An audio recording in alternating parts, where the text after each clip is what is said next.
سورہ الماعون۔ اعوذ باللہ من الشیطان الرجیم، بسم اللہ الرحمن الرحیم۔ ترجمہ: کیا تم نے اس شخص کو دیکھا جو دین کو جھٹلاتا ہے؟ تفسیر۔ شان نزول۔ اس آیت کے شان نزول کے بارے میں ایک قول یہ ہے کہ یہ آیت عاص بن وائل سہمی کے بارے میں نازل ہوئی۔ وہ قیامت کے دن کا انکار کرتا تھا اور برے کام بھی کیا کرتا تھا۔ دوسرا قول یہ ہے کہ یہ آیت ولید بن مغیرہ کے بارے میں نازل ہوئی۔ تیسرا قول یہ ہے کہ یہ آیت ابو جہل کے بارے میں نازل ہوئی۔ مروی ہے کہ ابو جہل نے ایک یتیم کی پرورش کی ذمہ داری لی۔ ایک دن وہ یتیم ننگے بدن اس کے پاس آیا اور اپنے مال میں سے کچھ طلب کیا۔ اس نے اسے دھکے دے کر نکال دیا۔ قریش کے سرداروں نے اس سے کہا کہ تم محمد مصطفیٰ صلی اللہ تعالی علیہ وآلہ وسلم کے پاس جاؤ، وہ تمہاری سفارش کر دیں گے۔ اس سے ان لوگوں کا مقصد نبی کریم صلی اللہ تعالی علیہ وآلہ وسلم کا مذاق اڑانا تھا، لیکن یتیم کو یہ چیز معلوم نہ تھی۔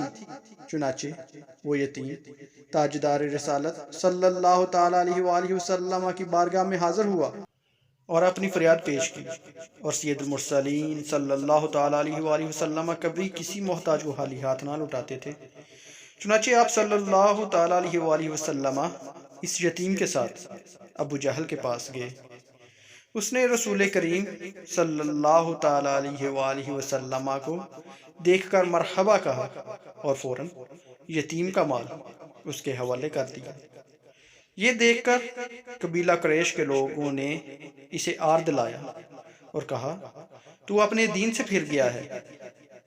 ابو جہل نے جواب دیا، خدا کی قسم میں اپنے دین سے پھرا نہیں، اصل بات یہ ہے کہ میں نے ان کی دائیں اور بائیں طرف ایک نیزہ دیکھا اور مجھے یہ ڈر لگا کہ اگر میں نے ان کی بات نہ مانی تو یہ نیزہ مجھے پھاڑ ڈالے گا۔ چوتھا قول یہ ہے کہ یہ آیت کسی خاص آدمی کے بارے میں نازل نہیں ہوئی، بلکہ اس میں ہر وہ شخص داخل ہے جو قیامت کے دن کا انکار کرتا ہے۔ اس کی وجہ یہ ہے کہ انسان کا نیک اعمال کرنا اور ممنوعات سے رکنا ثواب میں رغبت اور عذاب کے ڈر سے ہوتا ہے۔ تو جب وہ قیامت کا ہی منکر ہوگا تو وہ نفسانی خواہشات اور لذتوں میں سے کچھ نہ چھوڑے گا۔ اس سے ثابت ہوا کہ قیامت کا انکار کفر اور گناہوں کی تمام اقسام کی بنیاد کی طرح ہے۔ اس آیت اور اس کے بعد والی دو آیات کا خلاصہ یہ ہے کہ اے انسان، کیا تم اس شخص کو پہچانتے ہو جو دلائل واضح ہونے کے باوجود حساب اور جزا کا انکار کرتا ہے؟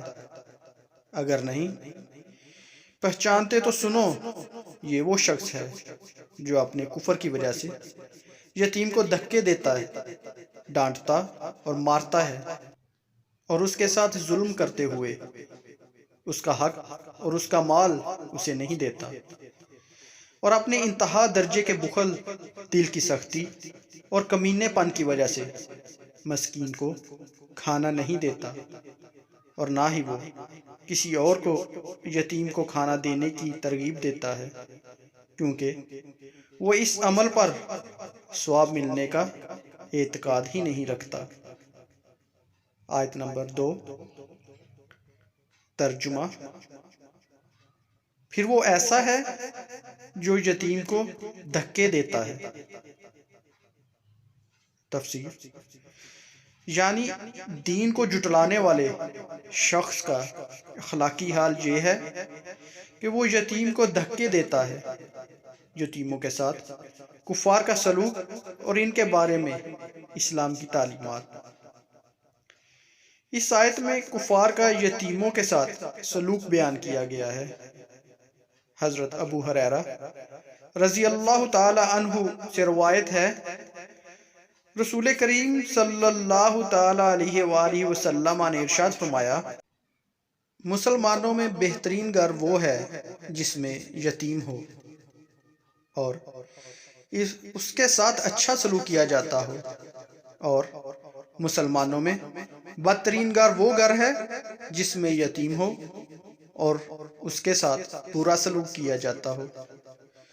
حضرت ابو امامہ رضی اللہ تعالیٰ عنہ سے روایت ہے، رسول کریم صلی اللہ تعالیٰ علیہ وآلہ وسلم نے ارشاد فرمایا، جو کسی یتیم کے سر پر اللہ تعالیٰ کی رضا کے لیے ہاتھ پھیرے تو اس کے لیے ہر اس بال کے عوض نیکیاں ہوں گی جس پر اس کا ہاتھ پھرے، اور جو اپنے پاس رہنے والی یتیم لڑکے یا یتیم لڑکی سے بلائی کرے تو جنت میں اور وہ ان کی طرح ہوں گے۔ اور آپ صلی اللہ تعالیٰ علیہ وآلہ وسلم نے اپنی 2 انگلیاں ملائیں۔ آیت نمبر 3۔ ترجمہ، اور مسکین کو کھانا دینے کی ترغیب نہیں دیتا۔ تفسیر، یعنی دین کو جھٹلانے والے کا حال یہ ہے کہ وہ اپنے گھر والوں اور دیگر مالداروں کو اس بات کی ترغیب نہیں دیتا کہ وہ مسکین کو کھانا دیں۔ مسکین کے ساتھ کفار کا طرز عمل اور دین اسلام کی تعلیمات۔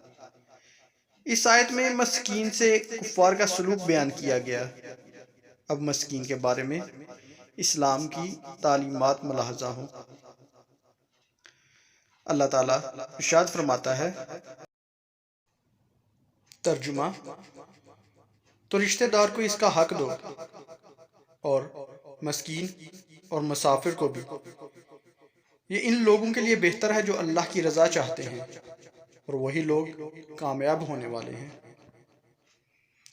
اللہ تعالیٰ نے اپنے نیک بندوں کا وصف بیان کرتے ہوئے ارشاد فرمایا، ترجمہ، وہ اللہ کی محبت میں مسکین اور یتیم اور قیدی کو کھانا کھلاتے ہیں۔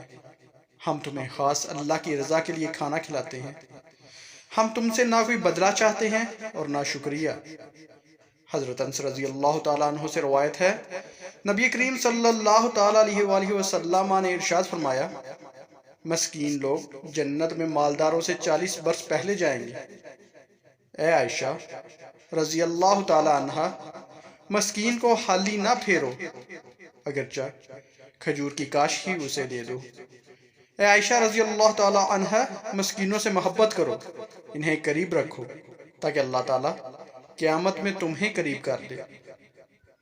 آیت نمبر 4، 5، 6۔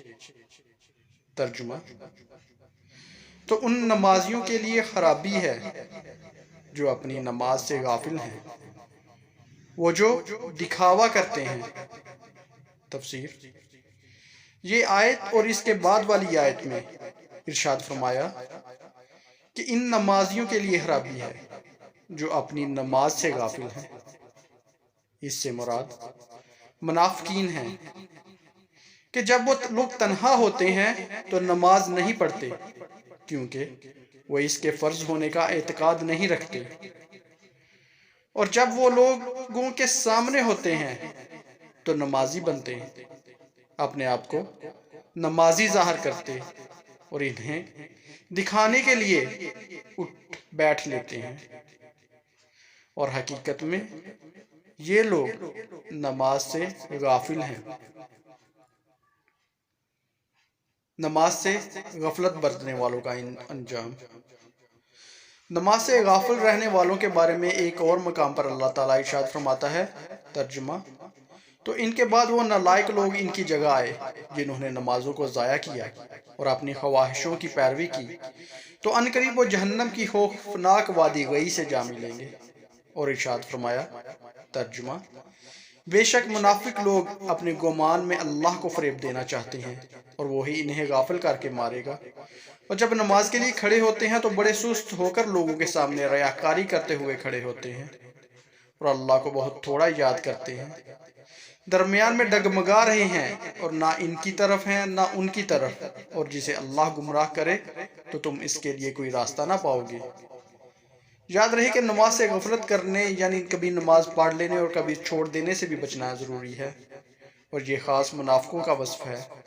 اور نماز میں غفلت کرنا یعنی نماز کے دوران دیگر کاموں کے بارے میں سوچ بچار کرنے لگ جانا یا شیطان کے وسوسوں کو قبول کر لینا وغیرہ، اس سے بھی بچنے کی کوشش کرنی چاہیے، اگرچہ اس کی شناعت یعنی برائی کم ہے۔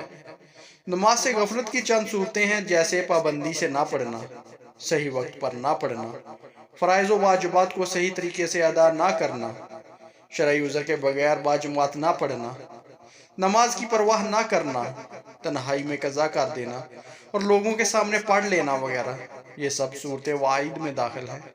جبکہ شوق سے نہ پڑھنا، سمجھ بوجھ کر ادا نہ کرنا، توجہ سے نہ پڑھنا بھی نماز سے غفلت میں داخل ہے۔